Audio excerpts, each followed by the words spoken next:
পনেরোটা অলপ কমাই দিবলে ইকোটো পনেরোটা বেশি ইকো নি দিবতে এই রাতিখনত ইমান ইকো দিয়ে নেকি তো ধন্যবাদ নহয় কথাটো হ'ল কি আপোনাক অখিল গগৈ কি ভাল নাপায় নেকি অখিল গগৈৰ কথা মোৰ আগত নকবা বাবা এই ৰাতিখনত এই বাবা এই আহাচোন এই চক্ৰৱৰ্তী কটকল ইয়াৰ নামটো লিখি ৰাখছোন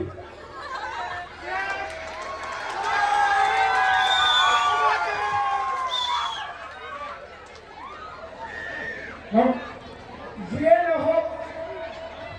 আমি জিকিছো কি নাই জিকা জিকিছো না এতিয়া মই আগত যিমান দালি দিছো নিমখ দিছো এতিয়া মই তেলো দিম এই ৰাজা মন্ত্ৰীৰ কথা আপুনি কি ক'ব পিছে পিছে মোবাইল লৈ ৰাখিব দেই অঁ